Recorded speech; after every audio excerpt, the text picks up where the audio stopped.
हरे कृष्णा। प्रिय श्रोताओं, आप सभी का हमारे YouTube चैनल त्योहार गाइड पर स्वागत है।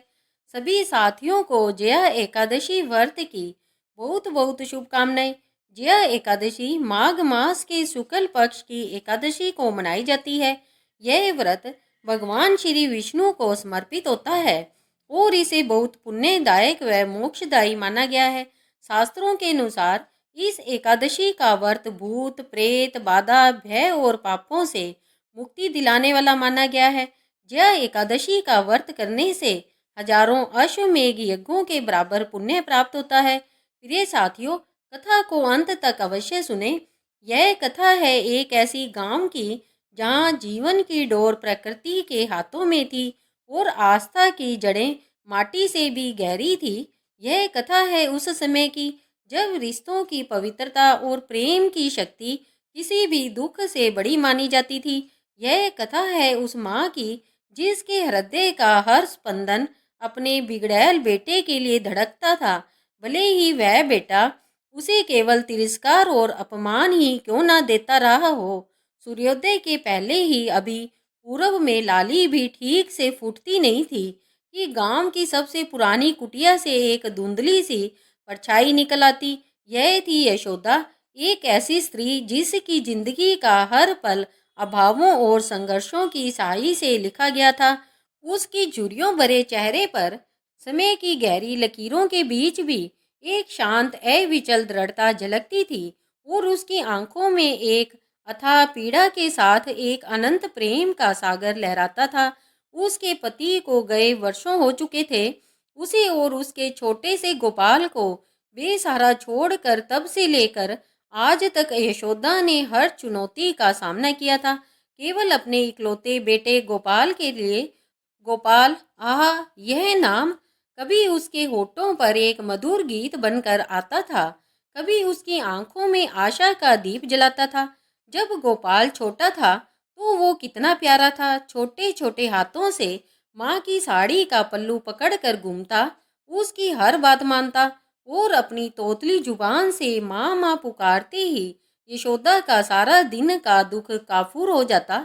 यशोदा ने अपने खून पसीने से उसे पाला था, दूसरों के खेतों में मजदूरी कर कर, कुछ घर में ही छोटे मोटे काम कर कर, पेट काट कर भी अपने गोपाल को कभी भूखे नहीं रहने दिया। वह सपने देखते थे कि उसका गोपाल बड़ा होकर गांव का नाम रोशन करेगा, उसका सहारा बनेगा, उसके बुढ़ापे की लाठी बनेगा। परंतु किस्मत को कुछ और ही मंजूर था। जैसे जैसे गोपाल बड़ा होता गया उसकी राहें बदलती गई। गांव के कुछ आवारा और बेकाबू लड़कों की संगति ने उसे अपनी गिरफ्त में ले लिया। पहले तो यशोदा को लगा बच्चा है, थोड़ी देर में समझ जाएगा, पर यह थोड़ी देर कभी आई ही नहीं। गोपाल धीरे धीरे जुआ खेलने लगा, शराब पीने लगा और फिर छोटी मोटी चोरियों में भी उसका नाम आने लगा। यशोदा ने उसे रोकने की बहुत कोशिश की, हाथ जोड़े, पांव पकड़े, रोई, गिड़गिड़ाई, पर उसकी एक ना चली। गोपाल की आंखों में माँ के प्रति वह बचपन वाला स्नेह कहीं खो गया था। उसकी जगह आ गई थी एक कठोरता, एक उपेक्षा और कभी कभी तो भयानक क्रोध। माँ, ओ बुरी, तू मुझे बताएगी कि मुझे क्या करना है? गोपाल गुस्से में गरजता। जब यशोदा उसे देर रात घर लौटने या गलत संगति से बचने की सलाह देती, सारा दिन अपने काम में लगी रहती है, कभी चार पैसे तो कमा कर नहीं लाई और अब चली है मुझे उपदेश देने। जा अपना काम कर, क्या कर लिया तूने आज तक? यह सुनकर यशोदा का कलेजा मुंह को आ जाता। उसका अपना बेटा, जिसकी एक आहट पर वो दौड़ी चली आती थी, आज उस पर हंस रहा था। भरी आंखों से वो देखती रह जाती जब गोपाल उसके सामने ही उसकी आंखों में आंखें डालकर गांव के साहूकार से चुराए गए पैसों से शराब पीता और अपने दोस्तों पर लुटाता। गांव के लोग ताने कसते, यशोदा का बेटा तो कुलक्षणी निकला, अपनी माँ का नाम डुबो रहा है। पर यशोदा वो सुनती और खामोशी से अपने आंचल में अपने आंसुओं को समेट लेती। वह तो बस इतना जानती थी कि वह उसका बेटा है और एक माँ का प्रेम कभी मर नहीं सकता। एक बार तो गोपाल ने हद ही कर दी। यशोदा ने अपने पुराने गहने जो उसके पति की निशानी थे, एक मिट्टी की हांडी में छिपा कर रखे थे, ताकि कभी कोई विपत्ति आए तो काम आ सके। गोपाल को इसकी भनक लगी। एक रात जब यशोदा सो रही थी, उसने चुपचाप हांडी खोली और गहने लेकर रफू चक्कर हो गया। सुबह जब यशोदा को पता चला तो वो छाती पीट पीट कर रोने लगी। मेरा गोपाल, हे भगवान, ये मैंने क्या देखा? मेरा ही बेटा मेरी आखिरी निशानी भी ले गया। जब वो लौटा तो यशोदा ने उसे पकड़ा, उसके सामने गिड़गिड़ाई, बेटा, वे मेरे सुहाग की निशानी थी, वापिस कर दे, नहीं तो मुझे जीते जी मरना पड़ेगा। अरे बुरी, क्या रोना गाना लगा रखा है? किस सुहाग की निशानी? अब मैं कमा कर लाऊंगा, काम धाम तो मुझसे होता नहीं, पैसे चाहिए तो मैं कहाँ से लाऊं? मैंने बेच दिए तेरे वो पुराने कबाड़। अब खुश, और हाँ, अगली बार ऐसा कुछ छिपाने की सोचना भी मत, वरना हाथ पैर तोड़ दूंगा, कहकर वो हंसने लगा। एक भयानक पापी हंसी। यशोदा की आत्मा तक कांप गई। यह उसका गोपाल नहीं था, यह तो कोई राक्षसी प्रवृत्ति वाला जीव था। पर फिर भी उसके मन में आया कि यह उसकी ही तो संतान है। उसकी आंखों से बहते आंसुओं में भी उसके लिए क्षमा और मुक्ति की प्रार्थना छिपी थी। वो मानती थी कि यह उसके पिछले जन्मों का कर्म है, जो उसके बेटे के रूप में सामने आ रहा है। वो ईश्वर से बस इतनी ही याचना करती कि किसी तरह उसका बेटा सुधर जाए, सही रास्ते पर आ जाए। उसकी हर सांस उसके बेटे के उद्धार के लिए थी। उसकी हर पीड़ा उसकी माँ की ममता की ही तो अग्नि परीक्षा थी। गोपाल का पतन जारी रहा। वो गांव के बाहर जाकर शहर के कुछ बड़े बड़े बदमाशों के साथ मिल गया। उसकी हरकतें दिन व दिन और खतरनाक होती जा रही थी। यशोदा को उसकी चिंता इतनी सताती कि उसे रात को नींद भी नहीं आती। वह बस ठाकुर जी की मूर्ति के सामने बैठी रहती, माला जपती रहती और अपने बेटे के लिए आंसू बहाती रहती। उसका हृदय विदीर्ण हो चुका था, पर उसके प्रेम का सागर कभी सूखता नहीं था। फिर एक दिन वो मनहूस खबर आई। रात के अंधेरे में गांव के बाहर एक सराय के पास गोपाल और उसके साथियों का किसी दूसरे गिरोह से झगड़ा हो गया। तलवारें निकली, लाठियां चली। सुबह होते होते जब गांव वालों ने देखा तो पता चला कि गोपाल को बुरी तरह से चोट लगी थी। उसे कोई बचाने वाला नहीं था और उसने वहीं तड़प तड़प कर प्राण त्याग दिए। जब यह खबर यशोदा के कानों तक पहुंची तो पहले तो उसे विश्वास ही नहीं हुआ। नहीं, मेरा गोपाल वो नहीं जा सकता, वो मुझे छोड़ कर नहीं जा सकता। वो पागलों की तरह सराय की ओर भागी। वहां का दृश्य मरम भेदी था। उसका बेटा, जो कभी उसकी आंखों का तारा था, अब धरती पर निर्जीव पड़ा था। खून से लथपथ उसके मुख पर वही क्रूर भाव जमे थे जो जीवन के अंतिम क्षणों में उसके चेहरे पर रहे होंगे। यशोदा उसके पास बैठी, उसके सिर को अपनी गोद में रखा और चित्कार कर उठी, गोपाल, मेरे लाल, तूने यह क्या किया? मुझे अकेला छोड़कर चला गया। तू तो कहता था कि मैं बुरी हूँ, काम की नहीं, तो अब मुझे कौन देखेगा? तूने तो मुझे जीते जी मार डाला बेटा। गांव के लोग इकट्ठा हो गए। कुछ ने सहानुभूति दिखाई, पर ज्यादातर के चेहरे पर एक अजीब सी शांति थी, जैसे उन्हें इस उपद्रवी से छुटकारा मिल गया हो। जैसा बोया वैसा कांटा। किसी ने फुसफुसाया, पापी का अंत तो ऐसा ही होता है। दूसरे ने कहा, यशोदा ने किसी की नहीं सुनी, उसने अपने बेटे का अंतिम संस्कार किया जैसे तैसे गांव वालों की मदद से। पर उसके मन में एक भयानक डर घर कर गया। उसका बेटा जिसने इतने पाप किए थे, उसे मुक्ति कैसे मिलेगी? वो कहाँ गया होगा? उसकी आत्मा कहाँ भटक रही होगी? रात को उसे अक्सर गोपाल की चीखें सुनाई देती, जैसे वो कोई बहुत पीड़ा में हो। उसे लगता जैसे कोई अदृश्य शक्ति उसके घर के आसपास भटक रही है। उसे नींद नहीं आती। हर पल उसे गोपाल की वो हंसी याद आती। अब वह उस पर हंसता था, उसके गहने चुरा कर उसे ठेंगा दिखाता था, और अब वह प्रेत योनि में भटक रहा होगा। यह विचार उसे पल पर मारता रहता। गांव के एक बुजुर्ग ने यशोदा को सांत्वना देते हुए कहा, यशोदा बेटी, तुम्हारे गोपाल को शांति नहीं मिल पा रही है। उसने जीवन में बहुत पाप किए हैं। उसकी आत्मा प्रेत योनि में फंस गई है। उसे मुक्ति के लिए कोई बड़ा पुण्य चाहिए। यशोदा ने उनकी बात सुनी और एक गहरी सांस ली।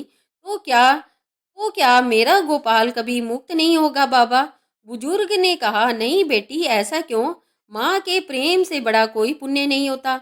और हमारे धर्म में ऐसे पापी से पापी को भी मुक्ति का मार्ग मिलता है, यदि कोई सच्चा प्राणी उसके लिए निष्ठा पूर्वक प्रयास करे। एक मार्ग है यशोदा, एक मार्ग है। यशोदा की आंखों में एक नई चमक आई। कैसा मार्ग बाबा? मैं कुछ भी करने को तैयार हूँ। मेरा बेटा वो जहाँ भी हो दुख में ना रहे।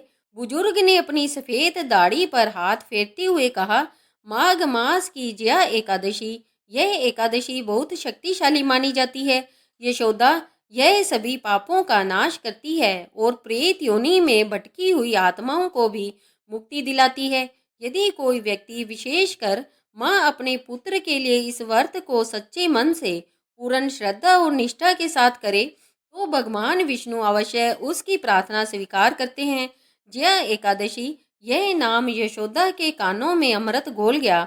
उसने उस दिन से ही मन में ठान लिया कि वह अपने बेटे के लिए यह कठिन व्रत अवश्य रखेगी। माघ का महीना, हड्डियां कंपा देने वाली ठंड पर यशोदा के मन में एक ही लगन थी, अपने बेटे की मुक्ति। वो जानती थी कि यह व्रत कितना कठिन है। पूर्ण निराहार निर्जल रहना होगा और दिन रात भगवान विष्णु का स्मरण करना होता है। पर माँ का हृदय, वो भला कैसे पीछे हटता? पूरे महीने यशोदा ने अपने आप को तैयार किया। उसने भगवान विष्णु की स्तुतियां पढ़ी, पुराने ग्रंथों में जया एकादशी के महत्व को समझा। उसे पता चला कि इस व्रत के प्रभाव से ब्रह्म हत्या जैसे महापाप भी धुल जाते हैं और प्रेत योनि से मुक्ति मिलती है। उसने सोचा, मेरा गोपाल पापी था, पर वो मेरा बेटा था। मेरा प्रेम ही उसकी मुक्ति का साधन बनेगा। आखिर वो दिन आ ही गया। माघ मास की जया एकादशी। सूर्योदय से भी पहले अभी तारे टिमटिमा ही रहे थे कि यशोदा अपनी कुटिया से निकली। हड्डियां कंपा देने वाली शीत लहर चल रही थी। उसने गांव के कुएं से पानी खींचा, अपने मैले पुराने कपड़े में ही अपने ठंडे शरीर पर जल डाला। हे भगवान विष्णु, हे जनार्दन, मेरे बेटे गोपाल की आत्मा को शांति दो, उसे इस प्रेत योनि से मुक्ति दिलाओ। बुदबुदाते हुए कांपती रही। उसके शरीर में एक अजीब सी ठंडक समा गई थी, पर उसका मन भगवान के नाम से जल रहा था। उसने अपने छोटे से पूजा स्थान को साफ किया, जहाँ ठाकुर जी की एक छोटी सी मूर्ति रखी थी। उसके पास चढ़ाने के लिए फूल नहीं थे, फल नहीं थे। उसने केवल अपने आंसुओं और अपने हृदय के प्रेम को ही नैवेद्य बनाया। वह तुलसी की माला लेकर बैठ गई और ओम नमो भगवते वासुदेवाय का जाप करने लगी। सुबह से दोपहर हुई, दोपहर से शाम। यशोदा ने पानी का एक घूंट भी नहीं पिया था, अन्न का एक दाना भी नहीं खाया था। उसके होंठ सूख चुके थे, उसका गला प्यास से कांप रहा था। शरीर में कोई शक्ति नहीं थी, पर उसका मन अविचल था। उसकी आंखों से अश्रुधारा लगातार बह रही थी। यह आंसू केवल दुख के नहीं थे, बल्कि भक्ति के थे, प्रेम के थे और एक माँ की अंतिम आशा के थे। उसे अपने बेटे की हर शैतानी, हर अपमानजनक बात याद आ रही थी। माँ, तू बुरी है, तेरा क्या काम? हाँ बेटा, मैं बुरी हूँ, पर यह बुरी माँ ही आज तेरे लिए अपनी जान दांव पर लगाए बैठी है। रात का समय आया, सर्दी अपने चरम पर थी। यशोदा की कुटिया में दीपक की लौ भी सर्दी से कांप रही थी। जैसे ही यशोदा का शरीर कांप रहा था, वो थकी हुई, भूखी प्यासी और शारीरिक पीड़ा से बेहाल बस माला जपती रही। उसकी आंखें बंद थी, पर उसके मानस पटल पर गोपाल का चित्र था। कभी बचपन वाला मासूम गोपाल, कभी वो पापी गोपाल जो उसे डांटता और हंसता था, और फिर वो प्रेत योनि में भटकता हुआ गोपाल जिसकी चीखें उसे रात रात भर सुनाई देती थी। हे मेरे प्रभु, मेरे बेटे को क्षमा करना, उसे मुक्ति देना। मैं पापी हूँ, शायद मुझसे ही कोई गलती हुई होगी जो वो इस राह पर चला गया। मेरे सारे पुण्य, मेरे सारे तप, सब कुछ मेरे गोपाल के लिए, बस उसे शांति मिल जाए प्रभु। उसके हृदय की गहराई से यह प्रार्थना निकल रही थी। उसके कांपते हाथों से माला का एक एक मनका सरकता रहा और हर मनके के साथ एक नई आशा, एक नई ऊर्जा उसके भीतर बढ़ती रही। रात आधी बीत चुकी थी। यशोदा का शरीर पूरी तरह से शिथिल हो चुका था। वो लगभग अचेत अवस्था में थी, फिर भी उसके होठों पर भगवान का नाम था। इसी अर्धचेतन अवस्था में उसे एक गहरा स्वप्न आया। उसने देखा कि वह एक घने अंधेरे जंगल में है। चारों ओर भयानक चीखें, दर्द भरी आहट सुनाई दे रही थी। एक भयानक दुर्गंध और उदासी का वातावरण है। वो भयभीत हो जाती है। तभी उसे एक आकृति दिखाई देती है, दुबली पतली फटे हाल भयानक आंखों वाली। वो आकृति उसी की ओर आ रही है। पास आने पर यशोदा का कलेजा मुंह को आ जाता है। वो तो गोपाल है। उसका गोपाल प्रेत रूप में, उसकी आंखें लाल थी, मुख पर पीड़ा थी और वो किसी भयानक जंजीर से जकड़ा हुआ था जो उसे कहीं जाने नहीं दे रही थी। वो जोर जोर से चिल्ला रहा था, पानी पानी, माँ मैं बहुत प्यासा हूँ, मुझे बहुत दर्द हो रहा है। यशोदा उसे देख कर रोने लगी। गोपाल मेरे लाल, तू इस हालत में है, हाय रे मेरे भाग्य, मैं क्या करूं। गोपाल ने उसे पहचान लिया। उसकी आंखों में एक पल के लिए कुछ और भी दिखाई दिया, पश्चाताप। माँ तू यहाँ क्यों आई, मैं पापी हूँ, मुझे नरक में जलने दो। तभी यशोदा के पास एक दिव्य प्रकाश फैला। उसने देखा कि उसी प्रकाश से भगवान विष्णु मुस्कुराते हुए प्रकट हुए हैं। उनके हाथ में शंख चक्र गदा और पद्म सुशोभित है। उनका मुखमंडल शांत और दिव्य है। हे वत्स गोपाल, तेरी माँ के तप ने, उसके प्रेम ने आज तेरे सारे पापों को धो दिया है। जया एकादशी के व्रत की शक्ति और एक माँ के अटूट प्रेम का संगम आज तुझे इस प्रेत योनि से मुक्त कर रहा है। भगवान की वाणी गूंजी और जैसे ही भगवान ने यह कहा, गोपाल की जंजीरें टूट गई। उसके शरीर से वो भयानक प्रेत रूप गायब होने लगा। वो एक स्वच्छ दिव्य आत्मा के रूप में परिवर्तित होने लगा। उसके मुख पर शांति का भाव आ गया। उसकी आंखों में चमक आ गई। उसने अपनी माँ की ओर देखा। उसकी आंखों से अश्रुधारा बहने लगी, पर इस बार यह आंसू पीड़ा के नहीं, पश्चाताप और कृतज्ञता के थे। वो अपनी माँ के सामने नतमस्तक हो गया। माँ, गोपाल की आवाज ने यशोदा के हृदय को छू लिया। माँ, आज आपके आंसुओं ने मुझे नरक से बचा लिया। मेरी मूर्खता, मेरा अहंकार, मैंने आपको कितना दुख दिया माँ। मैंने आपको कितना भला बुरा कहा, आप पर हंसा, आपके गहने चुराए। मैंने आपको जीते जी मार डाला था, पर आपका प्रेम, आपका अटूट प्रेम, उसने मुझे मुक्ति दिलाई। आपने मेरी हर बात सुनी, मेरे हर अपमान को सहा, पर फिर भी मुझे नहीं त्यागा। आपकी इस तपस्या ने, जया एकादशी के इस पावन व्रत ने मुझे इस भयानक प्रेत योनि से मुक्त किया है। मैं अज्ञानी था माँ, मुझे क्षमा कर दो। मैं तो नरक के भी निचले द्वार में भटकता, यदि आपका यह महान त्याग न होता। यशोदा ने देखा कि गोपाल का स्वरूप अब दिव्य हो गया था।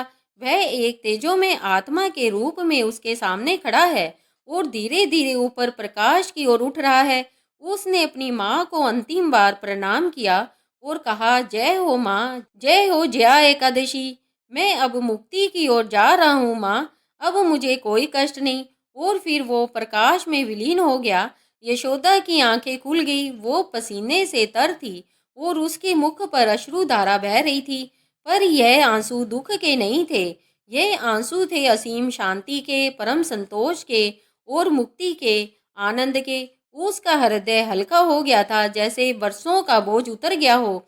हाँ, यह कथा है उस समय की, जहाँ माँ का प्रेम किसी भी बंधन, किसी भी पाप से भरा था। यह कथा है उस विश्वास की जो सनातन धर्म की भाव भूमि में पल पल जीता है, जहाँ एक माँ के कांपते हाथों से जपा गया विष्णु का नाम, उसके आंसुओं से सिंचित उसकी प्रार्थना और उसका अटूट प्रेम, यह सब मिलकर एक पापी पुत्र को भी नरक के द्वार से खींच लाते हैं, उसे मुक्ति दिलाते हैं। जया एकादशी की शक्ति माँ के प्रेम से जुड़ जाती है और यह संयोग संसार के सबसे बड़े पापों को भी क्षमा कर कर आत्मा को परम गति प्रदान करता है। यह माँ की ममता की अनंत गाथा है, जो युगों युगों तक यह संदेश देती रहेगी कि माँ का हृदय ईश्वर का ही प्रतिरूप है। एकादशी की यह पावन व्रत कथा यहाँ पूर्ण होती है।